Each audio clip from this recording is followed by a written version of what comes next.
Well, Zach, thanks for joining me, dude. Of course. Love talking to you. Love watching the games with you. We're about to wrap up, but before we do, again, I just want to thank our sponsors, Sports Trading Systems, who allow you to trade sports like you trade stocks, of course, in states that is legal, and adults who are eligible for those benefits. Before we close out, Zach, I know you're out of the Kunishi League. I'm sorry. It is Keeper League. You'll come back next year. You're always competitive. But I had a first round bye thanks to J.K. Dobbins' last minute touchdown last week. Right. Which was absolutely wonderful. Love to see that. So now I am matched up with our younger brother. Oh, yeah. There's another one, everyone out there. And he's projected to beat me. I don't even really pay attention to these projections. They're garbage usually. He's projected to beat me by 10, and to be honest, I'm scared. I'm scared of his team. Listen. Here's who he has. All right, he has Josh Allen at quarterback, Nick Chubb, Raheem Mostert, T.Y. Hilton, who just went off, and then he's got Travis Kelce at the tight end and Jonathan Taylor in his flex. I mean, like I said, I'm scared. I'm nervous. And I don't know. I know you probably don't care as much now, but what do you think my chances are going in? Here's why I got Aaron Rodgers at quarterback, who I would say matches up with Josh Allen pretty well. Like me, hopefully they cancel each other out. My running backs, Josh Jacobs and Austin Eckler, but Nick Chubb and Jonathan Taylor, I kind of feel like he has the edge there. He definitely has the edge on receivers as he has, Ty. I guess actually, you know what? I don't know. Our receivers are kind of even. He's got Ty and Chad Henson, who's actually not even good. I have Juju Smith-Schuster and DJ Chark, who have been pretty frustrating. So, I mean, Juju's caught touchdowns in, I think, 3 straight games. So, I'm all right with that. But like I said, I'm a little nervous. I mean, Wyatt might get DJ Moore back for this week, and he would obviously, or even Jamison Crowder, if he's healthy, he can slot either of those two guys in instead of Hansen. So he clearly has the edge on tight end with Travis Kelce. I don't know. What do you think my chances are? I believe Mostert tweaked his hamstring in the second half of the game on Sunday, so that's something for you to watch out for.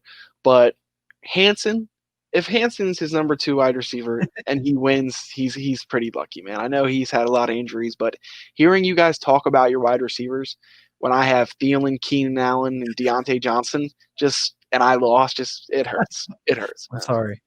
I'm sorry to bring that up. I am. But he has been getting so lucky. Wyatt has, our younger brother.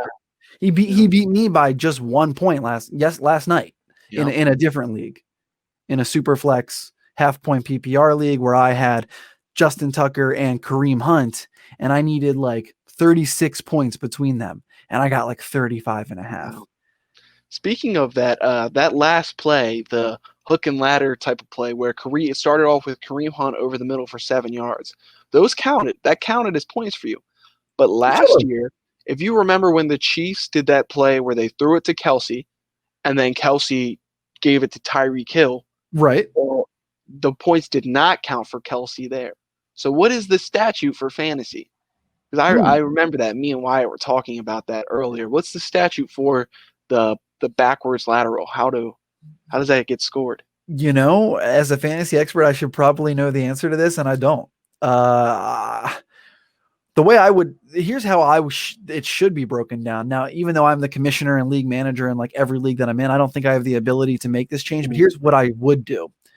You give the reception and the initial yardage to Travis Kelce or Kareem Hunt, who catches the ball. There's your reception. He catches it for 7 yards. Okay. And then as he runs down the field after 7 yards, once he laterals, that's where his points stop. Okay. Now, are the other yards rushing? The other yards should just be straight up rushing yards for whoever laterals. If Kareem Hunt laterals to Jarvis Landry and he rushes for 13, Landry should get 13 rushing yards. And then at 13 yards down the field, Landry laterals to Baker Mayfield, and Baker loses 6 yards and gets sacked or gets a safety in the end zone, whatever, he should lose 0.6 points and 6 rushing yards on his stat line. That's how I see it, because those are rushing. Like, let's say that they run all the way down the field on that play. Those are still rushing yards that have to be attributed somewhere on the stat sheet. So it does get confusing, but with the technology that we have, like, we should be able to kind of, get that into our fantasy algorithm there. We have a comment here that says Montgomery, Taylor, and Akers are league winners. Yeah, absolutely. David Montgomery out of the woodworks. I know. I never trusted him. You can't trust him.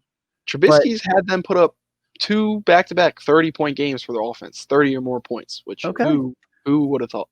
Who would have thought Matt Nagy would still have a job after going 5-1? That's true. Like, and maybe he won't. But if Trubisky's making him look like a genius here, hey, that's Mitchell Trubisky, dude. So that's a good comment there. We have another. Is that Division I athlete Zach Schussler on my? Yes, it is. In the flesh. Yes, it is, Nick. Yeah, he's in the flesh. I mean, how lucky am I to have you on my show? Truly, I truly thank you.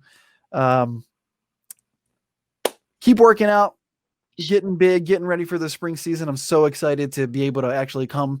Hopefully I can actually be there and watch some of your games in person. I don't know what the university or stadium, COVID restrictions will be. I'm sure you don't really know. They don't tell you much about anything like that. And it's all about, where you're playing, right? Whether it's home or away, there's different protocols and stuff, I imagine. Yeah, it probably goes state by state, but our conference is working on a conference-wide agreement where it can all be mandated for all teams, so that one team has fans, the other doesn't. Like you saw last night, Cleveland had a decent amount of fans there, which is it's actually an advantage. So they're trying to level the playing field for my conference. Love to hear it. And this is full like this is not 7-on-7s or anything. This is like full contact. No. Yeah. Awesome. Well, look forward to having you back on the show too in the coming weeks if you'll join me. And tough loss, but hey, we'll get them next year in the Kunishi League. All right. Yes, sir. Thanks for having me. See you, Mike. Yes, sir. So, thank you, Zach, again for joining me, and thank you everyone out there for listening. I know we've gone a little bit over, but special guests, you got to do what you got to do. All right. So thank you for Sports Trading Systems. Trade sports like you trade stocks. Thank you for being my sponsor today. This has been the Fantasy Fallout Podcast, brought to you by What's On Sports. Check out what'sonsports.com for free, educational, intelligent articles. Really get the conversation going. Okay, we got a lot of traffic on there. People are loving our stuff. Go on there, comment. You can find us on Instagram, Facebook. You can watch this podcast on YouTube or Facebook Live if you want to see me and my handsome brother Zach. If you're just listening, you can find this on anywhere that you stream podcasts: Apple Podcasts, Google, Spotify, Pandora, if anyone still uses that. Shout out to Pandora. Thanks everyone for listening. You're all far too kind. I will see you again on Thursday. Peace.